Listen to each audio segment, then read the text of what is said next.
SDM officer মূলত তার বান্ধবীর বিয়েতে যাচ্ছিল। সে একজন সাধারণ মেয়ের পোশাকেই ছিল, না কোনো সরকারি গাড়ি, না কোনো নিরাপত্তা, শুধু একজন সাধারণ মেয়ের মতো মোটরসাইকেল চালাচ্ছিল। যখন সে হাসানাবাদ শহরের কাছাকাছি পৌঁছালো তখন সামনে একটি পুলিশ চৌকি চোখে পড়ল। ৩-৪ জন পুলিশকর্মী চৌকির বাইরে রাস্তায় দাঁড়িয়েছিল, আর মাঝখানে ইন্সপেক্টর প্রসেনজিৎ ইউনিফর্ম পরে দাঁড়িয়েছিল। সে মেয়েটিকে হাতের ইশারায় লাঠি দিয়ে থামতে বলল। মেয়েটি মোটরসাইকেলটি রাস্তা থেকে নামিয়ে এক পাশে দাঁড় করিয়ে দিল। ইন্সপেক্টর কড়া গলায় জিজ্ঞাসা করলো, কোথায় যাচ্ছ? মেয়েটি খুব সুন্দরভাবে উত্তর দিল, বান্ধবীর বিয়ে আছে, সেখানে যাচ্ছি। ইন্সপেক্টর প্রসেনজিৎ তাকে মাথা থেকে পা পর্যন্ত দেখলো। মেয়েটি ছিল 18 বছর বয়সী একজন সুন্দরী মহিলা, যার নাম ছিল বর্ণালী সিং। তারপর দারোগা হাসতে হাসতে বলল, আচ্ছা, বান্ধবীর বিয়েতে খাওয়া দাওয়া করতে যাচ্ছ, কিন্তু হেলমেট কি তোমার বাপ পরবে? কেন পরনি? আর এই মোটরসাইকেলটাও খুব দূরে চালাচ্ছিলে, চলো এখন চালান দিতে হবে। ইন্সপেক্টর প্রসেনজিৎ চালানের প্যাড বের করতে করতে বলল।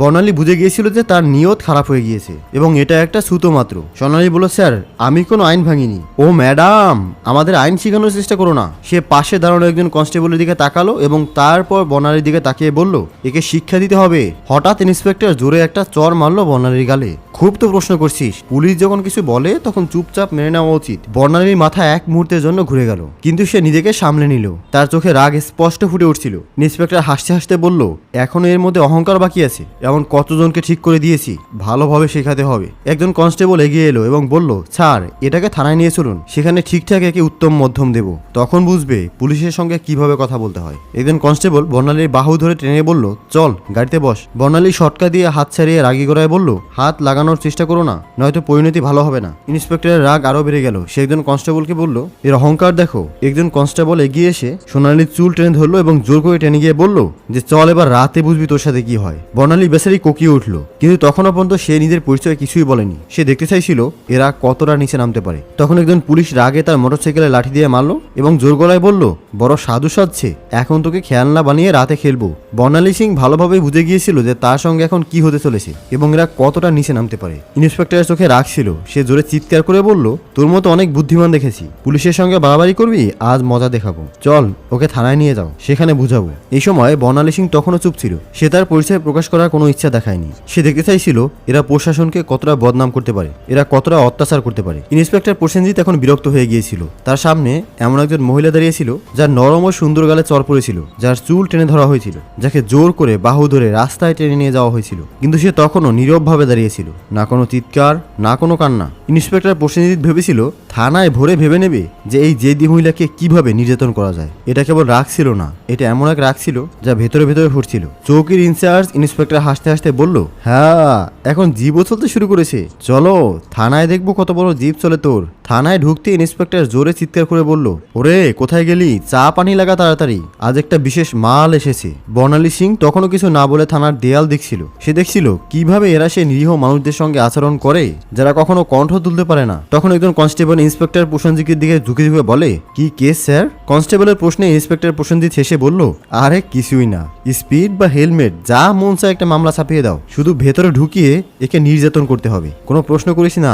বর্ণালী সব শুনছিল, কিন্তু তার চোখ তখনও কিছু বলতে চাইছিল না, যেন সে চাইছিল পুলিশের এই পতনের গল্প তাদের মুখ থেকে বেরিয়ে আসুক। তখন ইন্সপেক্টর চেয়ারে বসলো, হাতে কলম নিয়ে টেবিলে ঘুরতে লাগলো। তারপর বর্ণালীর দিকে তাকিয়ে বলল, নাম বল, কোথায় থাকিস, কোন ঘরের মেয়ে? বর্ণালী চুপ রইল। ইন্সপেক্টর আবার প্রশ্ন করলো, শুনতে পাসনি, নাম কি তোর? বর্ণালীর নীরবতা তখনও পাথরের দেয়ালের মতো। তখন ইন্সপেক্টর টেবিলে এমন জোরে হাত মারলো যে শব্দটা পুরো থানায় ছড়িয়ে পড়লো এবং রাগে চিৎকার করে বলল, শুনতে পাস না, নাম বল। বর্ণালী মুখ ঘুরিয়ে উত্তর দিল, জি, সমিতা শর্মা।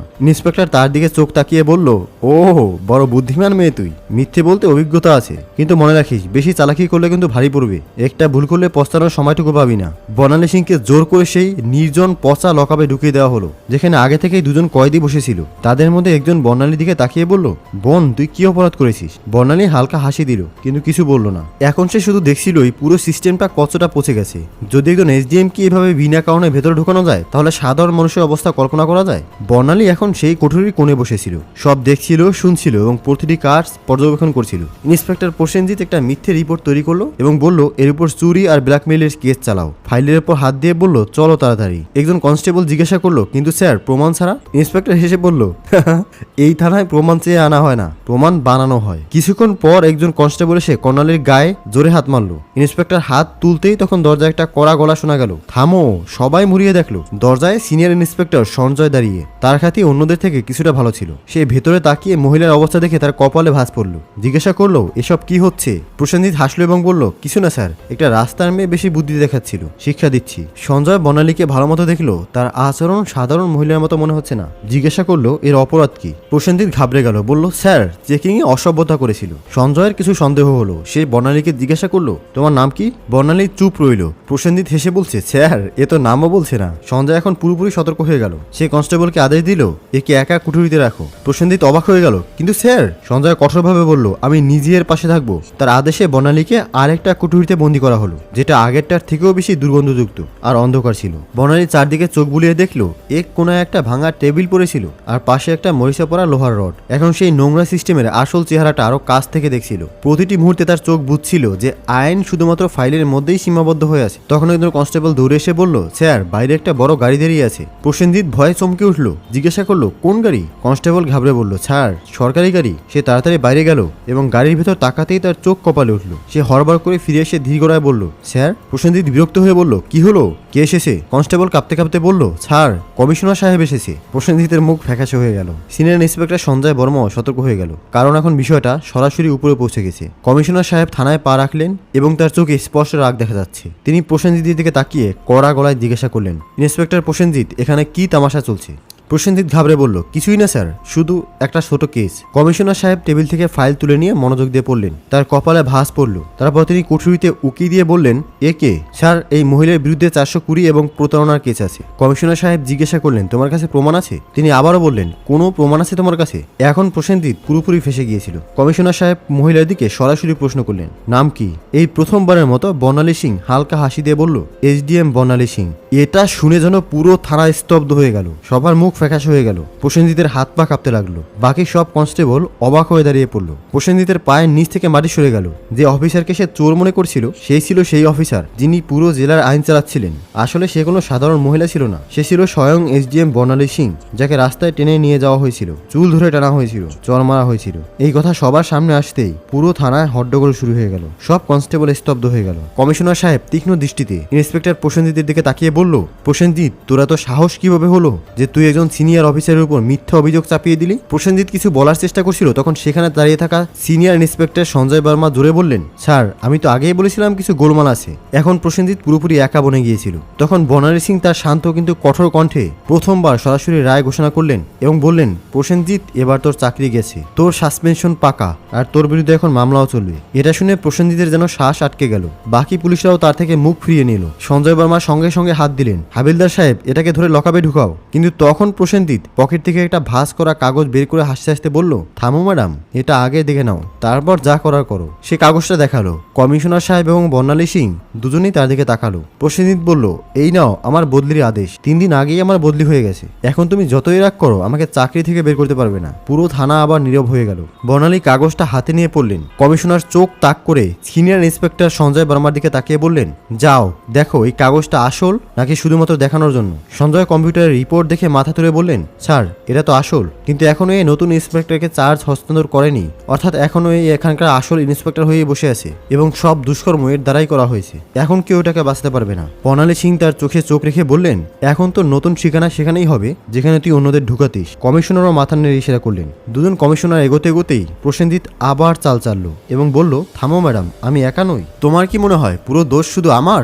তারপর সে থানার অন্য পুলিশদের দিকে ইশারা করে বলল, এরা সবাই আমার সঙ্গে আছে, উপর মহল পর্যন্ত সবাই জড়িত। কিছু পুলিশের মুখ রং হয়ে গেল। সিনিয়র ইন্সপেক্টর সঞ্জয় বর্মা পরিস্থিতি বুঝে এক এক করে তাকাতে শুরু করলো। বর্ণালী সিং কমিশনার দিকে তাকিয়ে বললেন, এখন এই পুরো থানাটাকেই পরিষ্কার করতে হবে, কেউ বাদ যাবে না। কমিশনারও বললেন, যা হুকুম ম্যাডাম, এখন একে একে সবার হিসাব নেওয়া হবে। এই কথা মুখ থেকে বেরোতেই থানায় যেন বিদ্যুৎ পড়ল। থানার বাইরে কিছু সাংবাদিক চুপচাপ দাঁড়িয়েছিল, যাদের আগে থেকেই সন্দেহ চলছিল যে থানায় কিছু গোলমাল চলছে। যখন তারা খবর পেল যে পুরো থানায় লাইন হাজির করা হয়েছে, তখনই তারা মোবাইল থেকে খবর ছড়াতে শুরু করলো। একটা চকচকে গাড়ি থানার সামনে এসে থামলো। নামলো, দরজা খুললো এবং স্বয়ং এসপি সাহেব বেরিয়ে এলেন। চারদিকে তাকিয়ে দেখলেন সবার মুখ পড়ে গেছে। থানার সব অফিসার একপাশে দাঁড়িয়েছিল এবং এসপি সাহেব বললেন, এখানে কবে থেকেই তামাশা চলছে? কমিশনার এবং থানার ইনচার্জ নীরবে দাঁড়িয়েছিলেন। তখন বর্ণালী সিং সরাসরি এসপির চোখে চোখ রেখে বললেন, তোমার কি মনে হয় তুমি বেঁচে যাবে? সঞ্জয় বর্মা সঙ্গে সঙ্গে একটা ফাইল বের করে বর্ণালী সিং এর হাতে দিলেন, যেই ফাইলটি এসপি সাহেবের সমস্ত কালো কাজের পর্দা ফাঁস করছিল। বর্ণালী সিং ফাইলটা এসপি সাহেবের দিকে এগিয়ে নিয়ে বললেন, নাও দেখো, এতে তোমার সব কুকর্ম লেখা আছে। এসপি সাহেবের কপাল থেকে ঘাম ঝরতে লাগলো। কমিশনার বিনা দেরিতে উচ্চস্বরে আদেশ দিলেন, ধরো ওকে আর এক্ষুনি একে গ্রেপ্তার করো। পুরো থানা হতবাক হয়ে গেল। এত বড় অফিসারকে কেউ প্রথমবারের মতো প্রকাশ্যে চ্যালেঞ্জ করেছিল। এসপির গ্রেপ্তারের সঙ্গে সঙ্গে পুরো জেলায় ঝড় উঠল। বিষয়টা দিল্লি পর্যন্ত পৌঁছে গেল, মুখ্যমন্ত্রী পর্যন্ত খবর পৌঁছালো এবং সেখান থেকে সরাসরি আদেশ এলো, জেলায় যত অফিসার মিলে গোলমাল করেছে তাদের সবাইকে ধরে ভেতরে ঢুকাও। পরের 2 দিনের মধ্যে পুরো জেলা থেকে 40টার বেশি অফিসার, 10টার বেশি বড় অফিসার এবং কিছু রাজনৈতিক নেতা গ্রেপ্তার হলো। পুরো হাসনবাদ জেলার হাওয়া বদলে গেল। এখন চারদিকে শুধু একটাই আলোচনা ছিল, এইচডিএম বর্ণালী সিং এর সততা এবং সাহস, যিনি পুরো পচা সিস্টেমটাকে নাড়িয়ে দিয়েছিলেন। এখন প্রশাসনে একটা নতুন গতি ছিল, একটা নতুন চিন্তা ছিল, আর সবচেয়ে বড় কথা একটা ভয় ছিল যে এখন কেউ বাঁচতে পারবে না। বর্ণালী সিং এর কাজ শেষ হয়েছিল। তিনি দেখিয়ে দিয়েছিলেন যে যদি মনের ভিতর থেকে নিয়ত পরিষ্কার থাকে তাহলে পুরো দেশও সংশোধন করা যায়। ভিডিওটা শেষ পর্যন্ত দেখে থাকলে প্লিজ একটা লাইক করে শেয়ার করে অন্যকে দেখার সুযোগ করে দেবেন। আপাতত স্ক্রিনে দেখানো এই ভিডিওটিকে এনজয় করুন। ধন্যবাদ।